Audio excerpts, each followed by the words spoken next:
Dr. Still existed in that world, very much aware of the need to contribute to a better way of seeking health and not necessarily disease.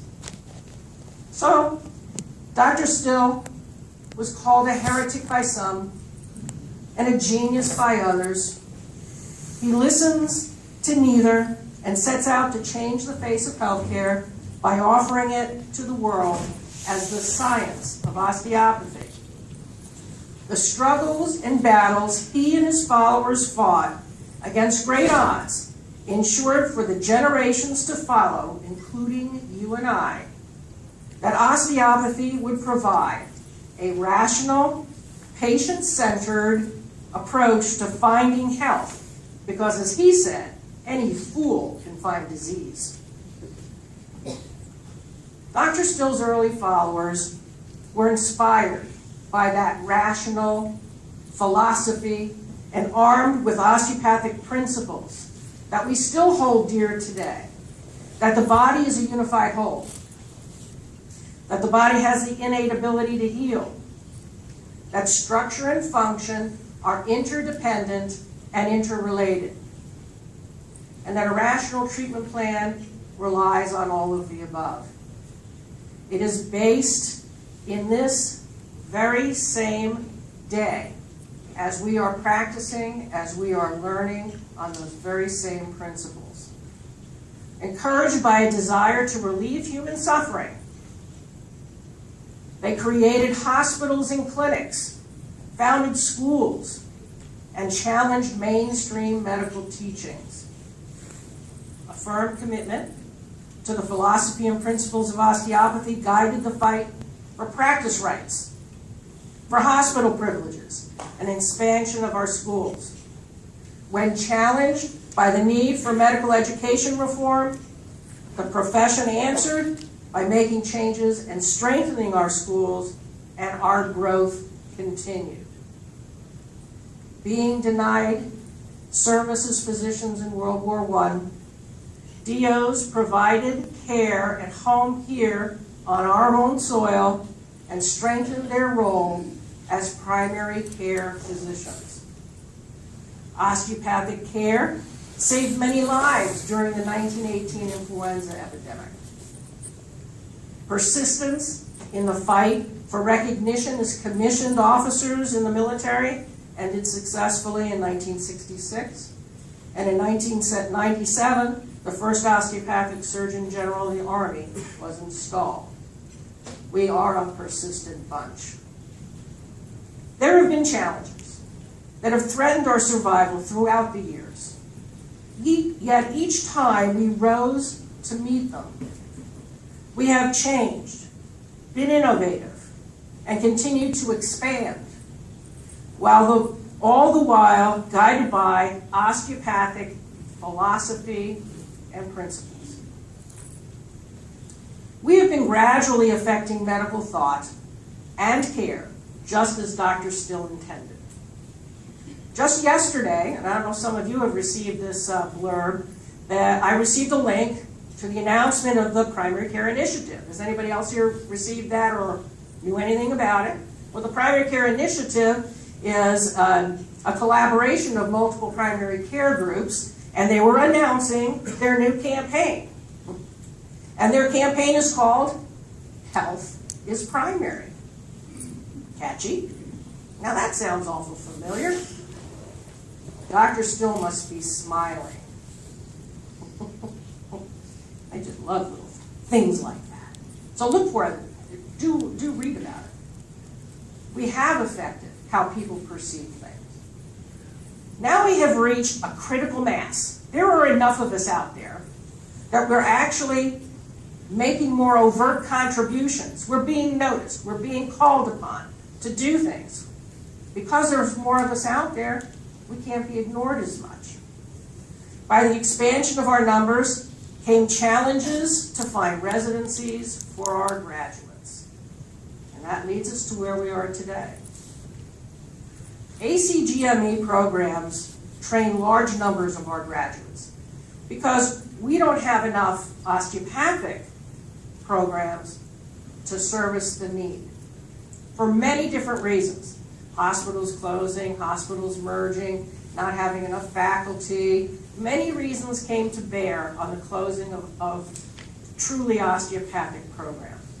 And the more that occurred, the more our students had to rely on the ACGME system to get their education. There's no clear line in education now distinguishing between the GME world of DOs and MDs. We have many programs which are duly accredited. So when you walk in the door, you would really not know the difference. Pressure to expand the healthcare workforce will fuel further increases in graduates and demand for postdoctoral training sites. Our students must be able to compete for and have access to these spots. The ACGME single pathway is now before us, challenging our resolve to preserve our uniqueness. What is that uniqueness? Is it OMT? Is it primary care? Is it our degree? What do you think? What do you think? Somebody tell me. What is our uniqueness? What do you perceive our uniqueness to be? The thing that makes us drive ourselves to make sure that in this negotiation, in this future, there is an osteopathicness maintained. Does anyone want to offer an opinion? Yes? Because we believe that we are unique. Okay? Because we believe we are unique. Yes? I think therefore. As you said before, the challenge is to look for the health rather than the disease model. If we can do that, then we can preserve uniqueness. We have a health design and focused model of care. Anyone else want to offer a yes? I think the one underlying principle is the structure and function relationship that is clearly manifested when we do our physical examinations, which is somewhat additional to the physical exam. And then our approach then to the diseases that the patient may have, so we can normalize structure to normalize function. Using structure and function both diagnostically and in a therapeutic fashion. Yes, Nate?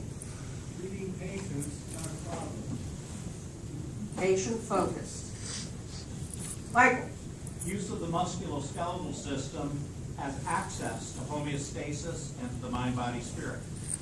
Excellent. Yes? Thinking about physiology versus pathology. Excellent. Physiology versus pathology, yes. As osteopathic physicians, we connect the dots. We treat the whole body by connecting what we know is wrong with the body, how we can turn it into health. Our allopathic colleagues look at the disease, they don't connect those dots, and they can completely treat the patient. The gentleman in yellow. Yes, all of you here might be interested. I have a very good friend who's a prominent MD, who's probably in the meeting. I haven't seen him here today. But he told me one time, get it, do it again, and go to osteopathic school because of all of what these people said. It is our philosophy and our principles that make us unique. And you've all talked about pieces of that. It is the way we practice. It is our focus on the whole and not just the pieces. It is our respect for the body's innate tendency towards health. It is our understanding that doctors don't heal patients, patients heal themselves. It's like you guys read my notes. Wasn't that cool? Very cool. Osteopathic magic. George W. Northup, DOFAO, senior editor of the JAOA, wrote an article, which I read the other day. I had Mike Fitzgerald pull it off for me so I could read the whole thing. It was an editorial. And it was in 1988, which was entitled Mission Accomplished, where he reminds us that our mission is not finished and that there is much more to be done. He was writing at a time of reinvigoration of interest in manual medicine and a renaissance in the development of osteopathic technique and thought. he warns us that we must not marginalize OMT, as it is one piece of the osteopathic whole, and that we must not conclude that by the general acceptance of hands-on approaches does not mean that our mission is done. I thought that was pretty cool. He further wrote that in the beginning of osteopathic philosophy was meant for all medicine, designed to improve healthcare, and carries with it a great responsibility and challenge to do so. Dr. Northup discusses our mission and calls our attention to the words of our founder. Dr. Still, in Philosophy of Osteopathy, one of my favorite books of his, and if you ever get a chance, do read it. You'll become a fascist, just like me. He stated his desire was, and I quote, to give the world a start in a philosophy that may guide to the future. This philosophy, our philosophy, lights the way on our quest for health. This is our mission. It is one of evolution, and it is never ending. For those who don't know, historically, Dr. Still was very much into Darwin's theory of evolution. And the thought patterns he has, and the culmination of his description of the philosophy that he was then giving to us includes quite a few thought patterns from Darwin's theories. I wish to expand a bit on Dr. Northup's observations. Dr. Still spoke often of the truth of osteopathy in a very sacred way. He spoke of how the whole creation was explained to him in the science of osteopathy. He recognized that the philosophy he was presenting was powerful and transformative, even to risk his reputation in ensuring it was taught and transmitted to future generations so we could be here today. The purpose of his zeal was not to memorialize himself, but to improve healthcare through an evolution of thought. He entrusted his philosophy and its principles to his followers and gave them the responsibility to keep it pure, boys, keep it pure, and spread the word. This responsibility has been faithfully transmitted through generations of osteopathic physicians, inciting innovations in education, research, and patient care. And we are the recipients of that now. Osteopathic philosophy is a gift. It's a truth. It's a companion on the road to enlightenment. It comes with a great responsibility to ensure its dissemination and application for the benefit of all people. It is an evolution designed to transform medical thought and care. Recently, my hospital was asked to produce a vision statement that was in concert with our multi-hospital network system. And we're the osteopathic, it's Grandview Southview Hospital. We are an osteopathic institution, and we're the only osteopathic institutions within this network. It's a network of 6 hospitals. The network is evaluating long-range strategies and infrastructure. And one piece of that realignment strategy is to bring component hospitals together under a common vision, a network vision that recognizes the uniqueness and exploits those uniquenesses to contribute to the whole of the network. So they were looking to see how each spoke of the wheel fit together. So the president asked us, come to me with your vision statement that shows that your vision is in concert with the grander vision that the network had rolled out. The president of the hospital wrote a vision statement, and he brought it to the medical executive committee upon which I serve. And he presented it. The collective reaction of the MEC was, boy, you really missed the mark. Because what he did was he created a vision statement that described the things that we did, It described the services that we offered, but not who we are. Well, we on the NEC, we're not real happy about that. So we said, no, you can't send that to the president because she still won't know who we are. She needs to understand who we are. So we engaged in a visioning session. And we had a very formal visioning session. We had a moderator who does visioning sessions come.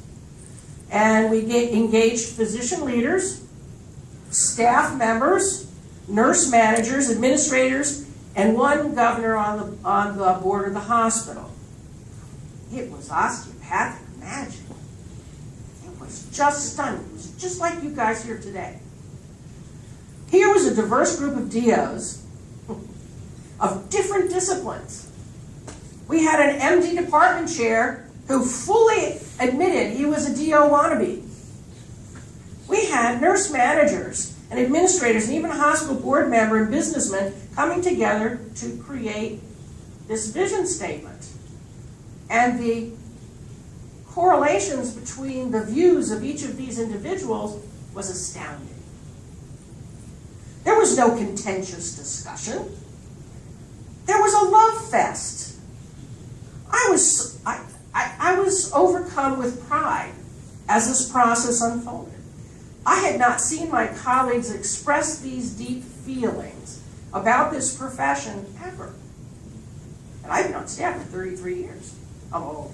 Back when the dinosaurs were on the young. So the respect that came out of this meeting for the procedure of OMT, but the understanding that the procedure itself does not define osteopathic medicine was core. That who we are is something much greater. It is the philosophy and principles. I saw on that one night a crystallization of thought, a community discussing like a family. And what emerged was a vision firmly based in osteopathic philosophy and principles. Dr. Still did well.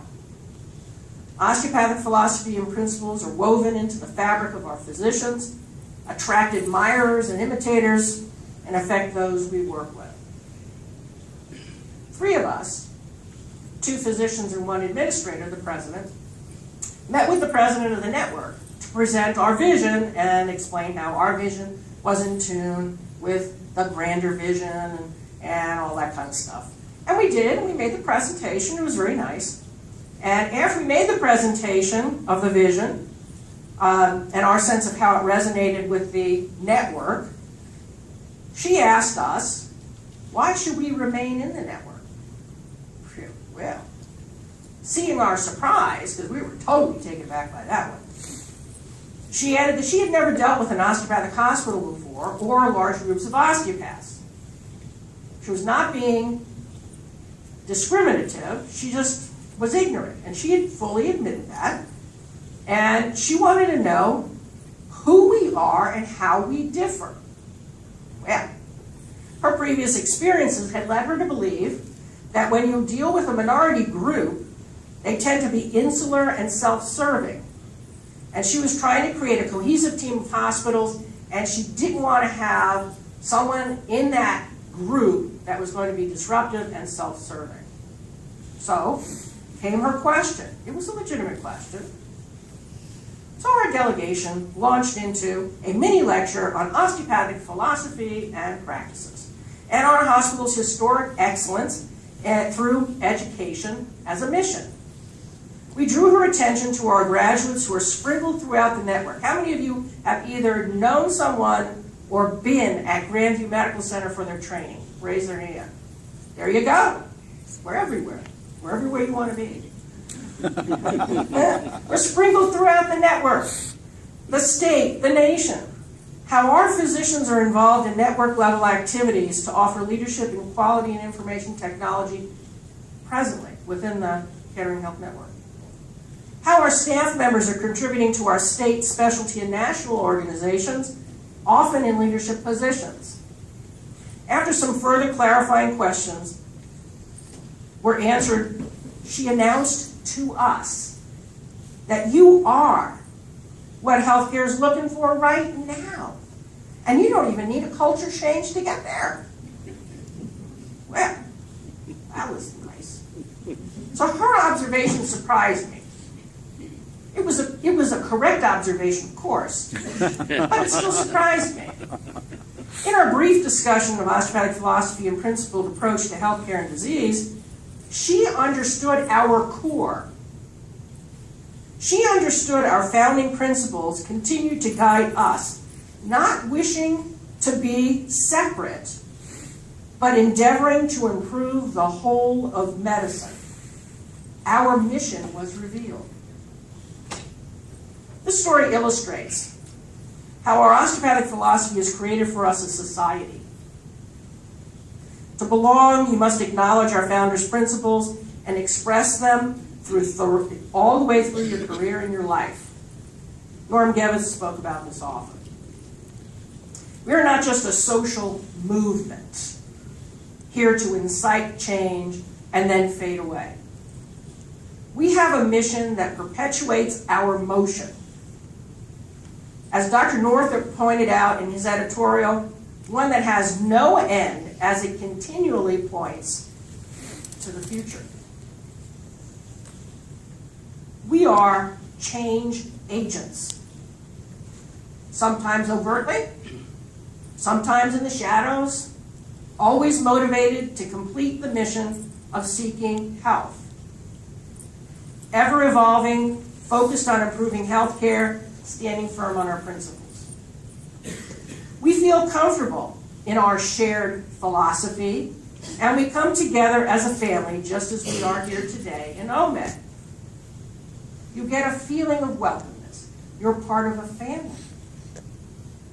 Our society's culture has identified teachable knowledge and values, which we have perpetuated generation upon generation. Our society is recognized by our culture based on the expression of our founding principles, demonstrating attitudes and behaviors that are characteristic of our organization. We are on a mission. Just as the president of the network did at my hospital, the ACGME single pathway begs us to answer the very same questions. Who are we? What is our vision? How do we contribute to the whole of medicine? We have been discussing our mission to continually seek health and our collective activities in affecting healthcare and education. Now we need to know who we are. In my observations throughout my near 30-plus years in practice, I have identified some of our characteristics, and I would like to share them with you. See if they fit. We are innovators. We are the only truly American model of medicine. We are helping to shape healthcare policy. We are educators. We are a family of specialists and primary care physicians. We are a patient-centered medical home. We are the fastest growing healthcare profession in America. We are primary care oriented in our education and in our members. We are providing patient-centered holistic care to patients both urban and rural, privileged and disadvantaged, in medical centers and in private offices across America.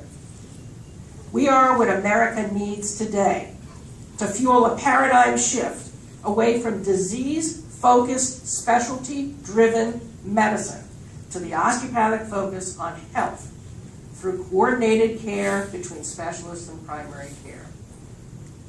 We are already there.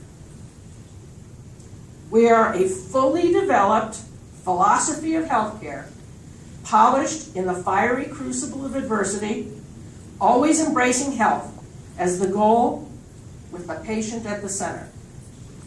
Did I miss anything? Anybody got anything else to add to that? All righty. As a profession, we have a legacy of protecting and promoting the osteopathic philosophy of healthcare. through our educational institutions, our practicing physicians, and our advocacy efforts. The ACGME single pathway provides new challenges that open the door to great opportunities to impact the house of medicine. It allows us to secure access to quality GME. It allows the profession to manage and maintain osteopathically aligned programs. It gives allopathic graduates access to osteopathic programs, allowing for further dissemination of osteopathic philosophy, and those DO wannabes can actually come and be with us. It will strengthen OGME. It will allow for a cross-fertilization of thought and process, giving osteopathic medicine a broader audience and a level playing field. Membership on the ACGME board provides avenues of influence and respect as GME is built into the future. It is the next step in satisfying the mission of Dr. Still that he set us upon to transform healthcare. The ACGME single pathway discussion has spawned a renewal in osteopathic pride. It has awakened a sense of allegiance to the osteopathic philosophy. It has renewed a sense of accomplishment. It has shaken the dust off of our memories and has incited osteopathic storytelling. It has reconnected us with our past and supports a yearning for inclusiveness. It has awakened our sense of responsibility and mission. I want you to close your eyes again. Imagine a system of healthcare that integrates osteopathic concepts, philosophy, and principles, moving the health and well-being of all Americans.